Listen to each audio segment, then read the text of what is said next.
नमस्कार, हर खबर हरियाणा देख रहे हैं आप। आपके साथ मैं हूं सपना दीपक पत्तेशा। बुलेटिन का आगाज करेंगे। चंडीगढ़ में कार्यवाहक मुख्यमंत्री नायब सिंह सैनी ने लोगों से मुलाकात की। इस दौरान नायब सिंह सैनी ने कहा कि मुख्यमंत्री आवास संत कबीर कुटीर के दरवाजे आप सभी के लिए 24 घंटे खुले हैं और खुले ही रहेंगे। आपकी सेवा करना ही मेरा परम कर्तव्य है। तो वहीं आवास पर पहुंचे लोगों ने, परिवारजनों ने हरियाणा में हुई ऐतिहासिक जीत को लेकर कार्यवाहक मुख्यमंत्री नायब सिंह सैनी को बधाई दी है।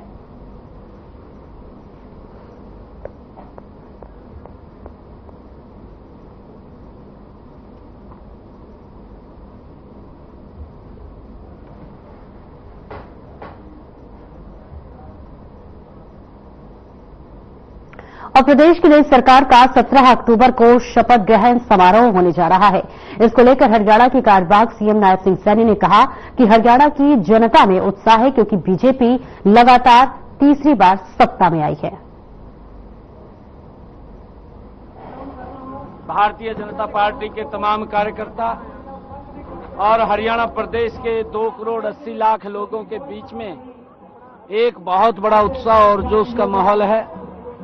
जो भारतीय जनता पार्टी तीसरी बार हरियाणा प्रदेश के अंदर कंटिन्यूटी में बड़े मैंडेट के साथ आई है। आदरणीय प्रधानमंत्री जी का समय मिला है। 17 तारीख को आदरणीय प्रधानमंत्री जी और हमारी उच्च लीडरशिप इस शपथ ग्रहण समारोह में वो आ रहे हैं और हरियाणा के लोगों को हमने आमंत्रित किया है। भारी संख्या के अंदर लोग यहां पंचकुला में शपथ ग्रहण कार्यक्रम के अंदर पहुंचेंगे। हमारे जो ऑब्जर्वर आएंगे वो ऑब्जर्वर हमारे विधायकों से, जो पार्लियामेंट्री बोर्ड तय करेगा कौन विधायक दल का नेता होगा, किसको हमारे विधायक दल का नेता चुनेंगे और शपथ ग्रहण होगा। बैठक कब होगी सर? जल्दी ही होगी। मैंने कहा 17 तारीख को मंत्रिमंडल 17 तारीख को शपथ ग्रहण है और हमारे मंत्री भी उसमें शपथ लेंगे। अमित शाह तो पहले कह चुके थे पंचकुला की रैली में कि नायब सैनी हमारे तीसरी बार के मुख्यमंत्री होंगे। देखिए, वो हमारे आदरणीय अमित शाह जी ने पार्टी के एक चेहरे को आगे रख करके ये निर्णय किया था।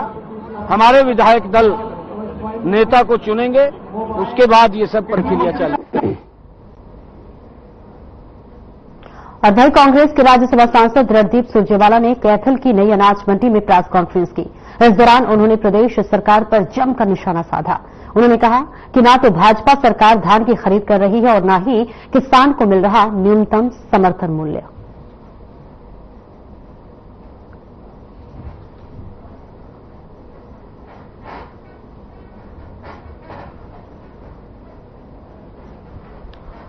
तो आपको बता दें, रणदीप सुरजेवाला ने प्रेस कॉन्फ्रेंस की है और इस बीच प्रेस कॉन्फ्रेंस के दौरान उन्होंने जमकर निशाना साधा है। तस्वीरें आपको दिखा रहे हैं जहां पर रणदीप सिंह सुरजेवाला प्रेस कॉन्फ्रेंस करते हुए नजर आ रहे हैं।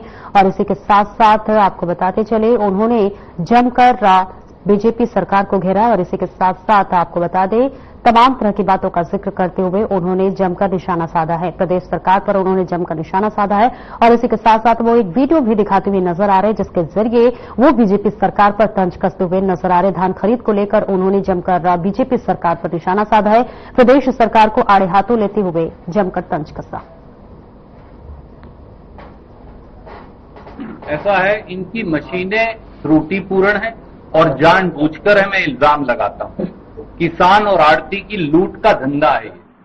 आप मुझे बताइए, जब 2 अलग अलग मशीनें अलग अलग नमी की मात्रा बता रही हैं, तो सच्ची कौन सी है और इसके लिए किसकी जवाबदेही और जिम्मेवारी है?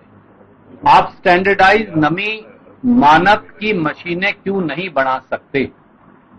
और अगर 2 मशीन अलग अलग बताती हैं, तो जो किसान के हक में है, आड़ती के हक में है नमी की मात्रा, वो मानी जानी चाहिए।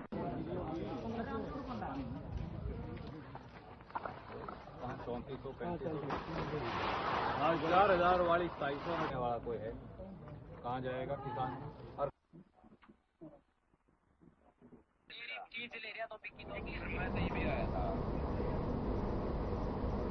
और आगे बढ़ते हैं, लेकिन इस बीच अटेली से एक बड़ी खबर सामने आ रही है, जहां एक पुलिसकर्मी पर गाली देने का आरोप लगाया और इस पुलिसकर्मी का ऑडियो भी वायरल हुआ है, जिस पर जाति सूचक शब्द गाली देने का आरोप लगा है। ये बड़ी खबर अटेली से आपको बता रहे हैं, जहां अटेली में एक पुलिसकर्मी पर गाली देने का आरोप लगा है। जी हां, पुलिसकर्मी का जो ऑडियो है वो भी वायरल हुआ है। ऑडियो में जाति सूचक शब्दों का इस्तेमाल किया गया है। किसी शिकायत को लेकर फोन किया गया था, जिस पर अटेली थाने में जो तैनात थे आरोपी एएसआई सतबीर, उन पर एक बड़ा आरोप लगा है। पुलिसकर्मी पर गाली देने का आरोप लगा है। अटेली से ये पूरा मामला आपको बता रहे हैं, बड़ी खबर अटेली से दे रहे हैं, जहां पर एक पुलिसकर्मी पर गाली देने का आरोप लगा है। ऑडियो वायरल हुआ है, जिसके बाद से अब जो है पुलिसकर्मी पर गाज गिरती हुई भी नजर आएगी। लेकिन इस बीच आपको बताते चले, पुलिसकर्मी का जो ऑडियो है वो लगातार वायरल हो रहा है। ये बताया जा रहा है कि अटेली थाने में जो है आरोपी पुलिस है वो एएसआई के तौर पर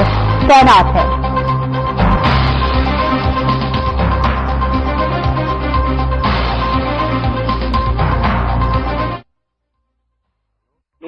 हेलो हेलो हेलो जितेंद्र है?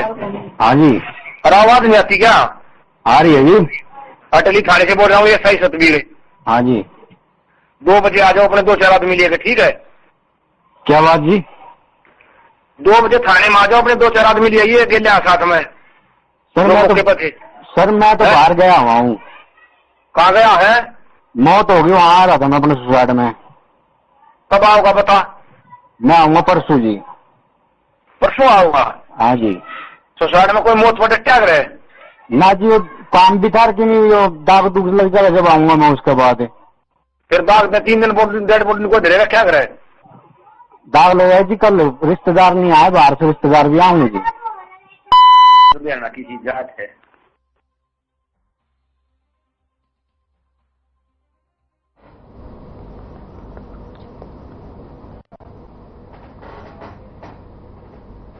और इस बीच चंडीगढ़ से एक और बड़ी खबर सामने आ रही है, जहां विधायक दल की बैठक होने वाली है। जी हां, 16 अक्टूबर को विधायक दल की बैठक होने वाली है।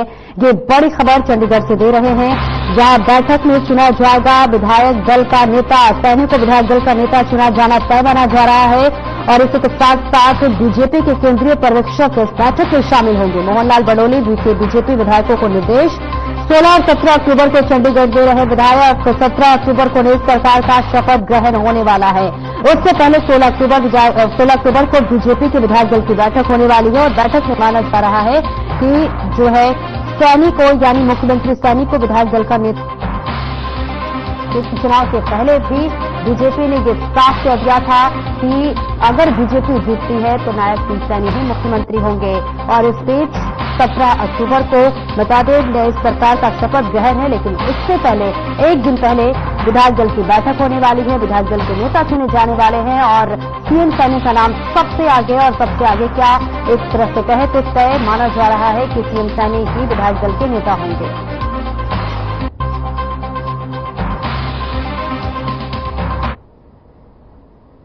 और खबर झज्जर से है, जहां हरियाणा के चुनावी नतीजे आने के बाद सांसद दीपेंद्र हुड्डा मीडिया के सामने आए। चुनाव परिणामों को लेकर पूर्व सीएम भूपेंद्र हुड्डा पर लग रहे आरोपों के सवाल का जवाब देते हुए दीपेंद्र हुड्डा ने इतना ही कहा कि हरियाणा में चुनाव के जो नतीजे आए हैं वो सभी को अचंभित करने वाले हैं।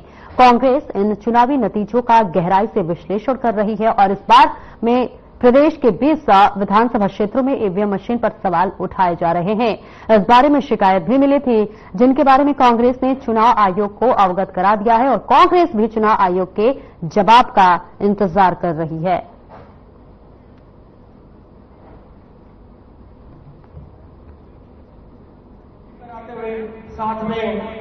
सबसे पहले हम सभी दशहरे के शुभ अवसर पर सभी देशवासियों को यहाँ पावन स्थली झज्जर से शुभकामनाएं देते हैं।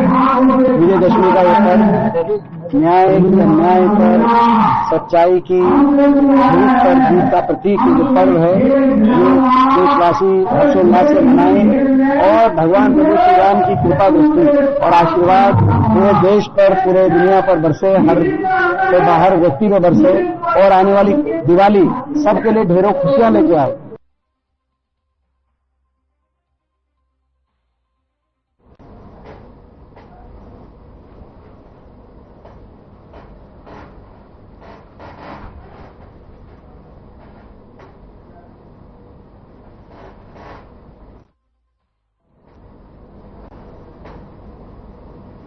और खबर झज्जर से है, जहां चुनाव परिणामों को लेकर इन दिनों प्रदेश कांग्रेस में उठ रहे सवालों पर अपनी प्रतिक्रिया देते हुए पूर्व मंत्री और झज्जर की नवनिर्वाचित कांग्रेस विधायक गीता भुक्कल ने कहा है कि यह समय कांग्रेस में किसी के सिर भी ठिकरा फोड़ने का नहीं है। ये समय केवल और केवल मंथन का है।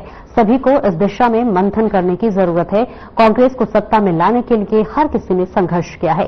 न तो कुमारी शैलजा के और न ही पूर्व मुख्यमंत्री चौधरी भूपेंद्र सिंह हुड्डा के संघर्ष को भुलाया जा सकता है। शैलजा और हुड्डा ने सभी को साथ लेकर सड़क से संसद तक और सड़क से विधानसभा तक लड़ाई लड़ी है। उन्होंने कहा कि सभी को पता है कि माहौल कांग्रेस के पक्ष में था, कांग्रेस की सरकार बन रही थी।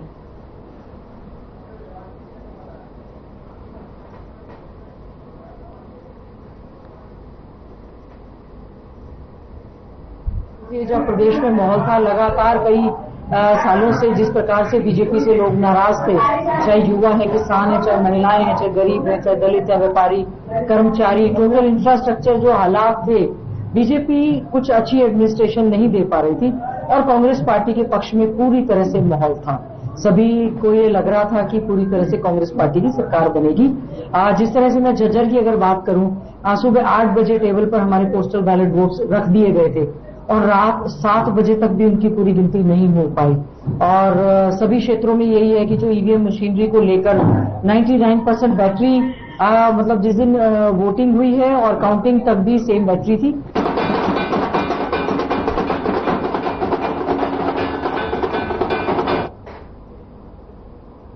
और मेवात जिले के पुनौना उपमंडल के निवाना गांव में एक ही परिवार के 3 लोगों की सड़क दुर्घटना में दर्दनाक मौत होने का मामला सामने आया है।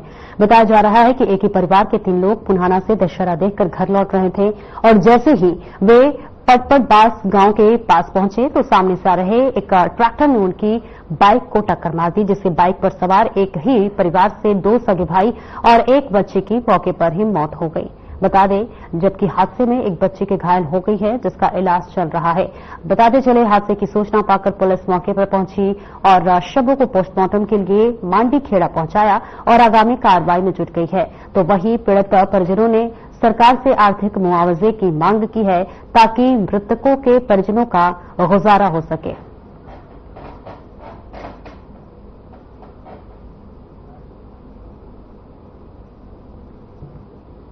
भाई हमारे गांव में भी पहली बार हुआ है, 3 मौत हुई एक घर में से। बड़ा हादसा है। हाँ, बड़ा हादसा है। तो गांव में किस तरीके का माहौल है? पूरे गांव में वैसे है या कोई हुआ मातम छाया। हाँ, तो ये एक ही परिवार के थे तीनों? एक ही परिवार के थे, 2 भाई थे, एक लड़की थी सन्नी की। इस तरीके से हादसा कहाँ पर कैसे सूचना मिली थी आपको? ये पुनौना से हुआ था जी, बेटा फैक्ट्री है जो यहाँ पे गौदौला के पास। कैसे सूचना मिली थी किस तरीके से हादसा हुआ? तो कल दशहरा का दिन था, पब्लिक आ रही थी, गांव के भी आ रहे थे, जैसे टेम्पो वम्पो आते हैं, उनसे पता लगा 3 लोगों की मौत हुई है। क्या क्या नाम है, क्या क्या उम्र है? सन्नी पुत्र बाबूलाल, राहुल पुत्र बाबूलाल, लड़की क्या नाम? रिया पुत्री सन्नी।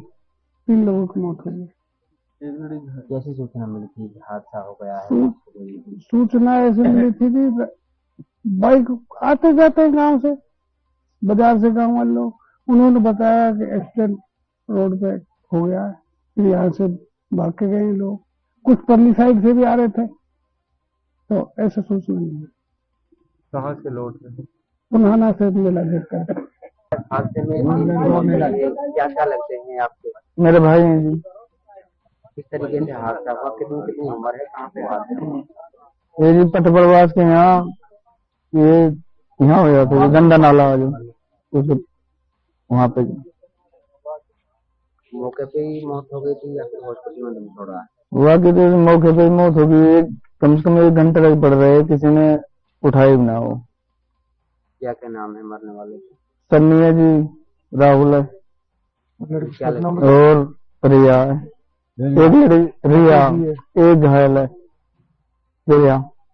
कहाँ के लिए जा रहे थे? ये जी बालक वो दशहरा के मारे कह रहे हैं, दशहरा देखा पापा।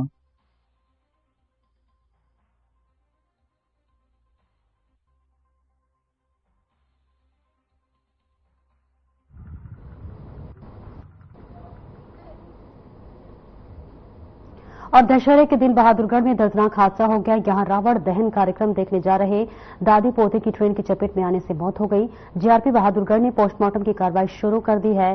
परिजनों के बयान पर पुलिस ने कार्रवाई की गई है। वहीं आपको बता दें कि जांच अधिकारी प्रदीप कुमार का कहना है कि दशहरे की सायं पर नाला फाटक पर हादसे में बच्चे और बुजुर्ग महिला की जान चली गई थी।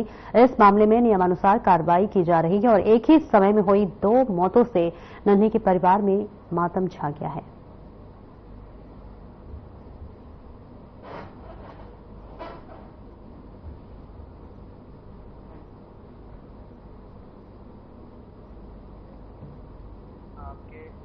आपके भाई साहब एक कन्या से प्यार करते थे, करेक्ट?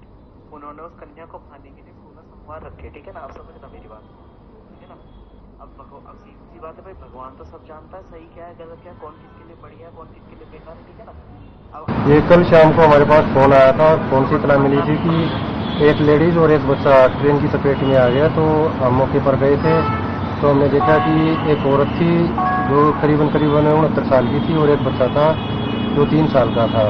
हम मौके पर पहुंचे तो ट्रेन की चपेट में आए हुए थे, तो उनको पहचान के रूप में देखा तो उनके वारसान वहाँ पे मिले थे। तो लेडीज नन्ही के रूप में जो 69 साल की बताई जा रही है और एक बच्चा था जो 3 साल का, उनको वहाँ से उठवाकर जीएस बहादुरगढ़ रखवाया गया और जो कार्रवाई अमल में लाई गई। हाँ सर, मेरी मम्मी, मैं तो ड्यूटी गया था सर। मेरी मम्मी और मेरे भैया के पास रहती थी, अब मैं उस लाइन पर रहता, भैया इस लाइन पर रहते थे। उस जगह पता नहीं मम्मी कहाँ जा रही थी।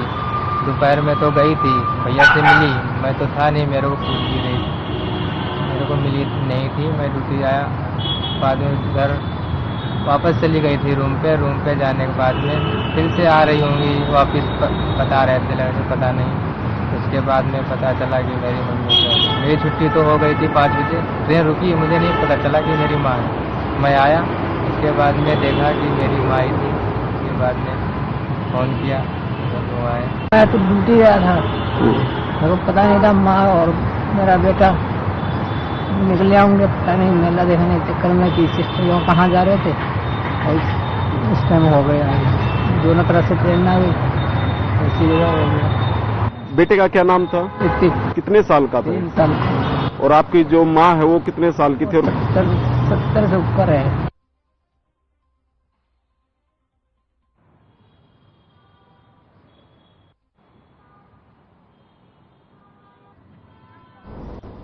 और वहीं कालावली की अतिरिक्त अनाज मंडी में धरने पर बैठे मजदूरों की ओर से तीसरे दिन ऐलान किया गया। मजदूरों ने कहा कि जब तक उन्हें पंचकुला मार्केटिंग बोर्ड की ओर से निर्धारित मजदूरी नहीं मिल जाती वो धरने पर रहेंगे। आपको बता दें कि जब चीफ सेक्रेटरी ब्रजेंद्र सिंह और सिरसा के उपायुक्त शांतनु शर्मा मंडी का निरीक्षण करने पहुंचे तो मजदूरों के उनके सामने अपनी समस्या रखी थी और उन्हें मंडी में काम नहीं मिल रहा है। इसको लेकर अधिकारियों को आदेश दिए थे कि उनकी समस्याओं का समाधान करें, लेकिन 3 दिन बीत चुके हैं और कोई समस्या का समाधान नहीं हुआ है, जिसको लेकर मजदूर धरने पर बैठे हैं। मजदूर नेता मुकेश कुमार ने कहा कि वो दिन रात धरने पर बैठेंगे और उनका धरना उनकी मांग पूरी न होने तक जारी रहेगा।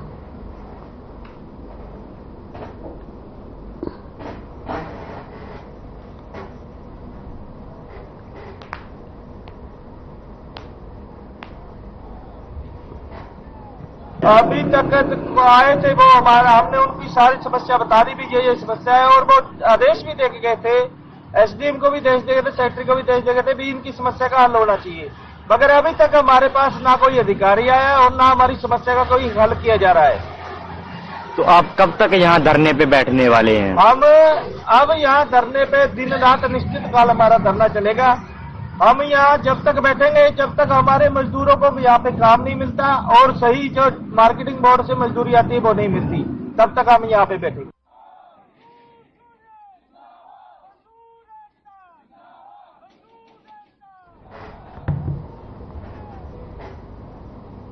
और खबर रतिया से है, जहां रामलीला कमेटी ने दशहरे का प्रोग्राम का आयोजन किया तो वहीं राजकीय सीनियर बॉयज स्कूल में इस दशहरे कार्यक्रम में रावण कुंभकर्ण मेघनाथ के पुतलों का दहन किया जाना था। बता दें, कार्यक्रम में मुख्य अतिथि के रूप में पूर्व सांसद सुनीता दुग्गल और विधायक जरनैल सिंह को बुलाया गया था। बताते चले कि दोनों में रावण दहन करने को लेकर गहमा गहमी देखने को मिली, जिसके बाद दोनों अतिथियों से पुतले को दहन नहीं कराया गया और इस दौरान काफी नारेबाजी भी देखने को मिली। तो वही कमेटी के सदस्यों ने खुद रावण कुंभकर्ण के मेघनाथ के पुतले को दहन कर दिया।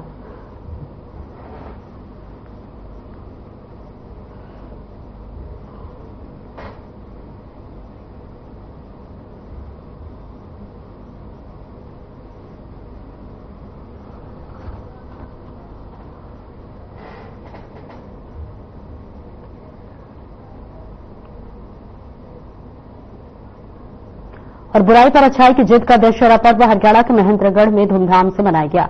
बस स्टैंड के पीछे ग्राउंड में 51 फीट ऊंचा रावण के पुतले बनाए गए थे। वहीं मेघनाथ और कुंभकर्ण के 40-40 फीट ऊंचे पुतले लगाए गए थे। आपको बताते चले, करीब 7 बजे झांकियों के साथ तीनों पुतलों का दहन किया गया। देखते ही देखते पुतले धू कर जले और लोगों ने बुराई पर अच्छाई की जीत की प्रतीक का त्यौहार दशहरा खुशी से मनाई। बीजेपी के नवनिर्वाचित विधायक कंवर सिंह यादव ने प्रभु राम के पात्र के साथ रावण पुतले का दहन किया।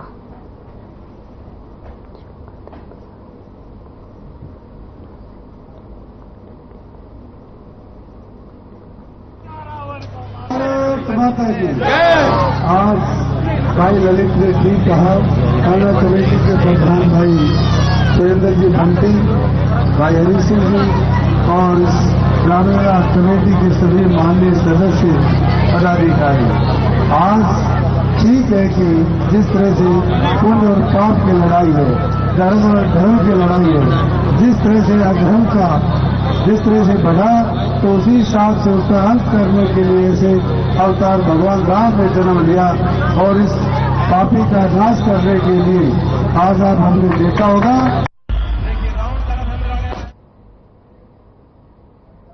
और फिलहाल इस बुलेटिन में इतना ही। दीजिए इजाजत, नमस्कार।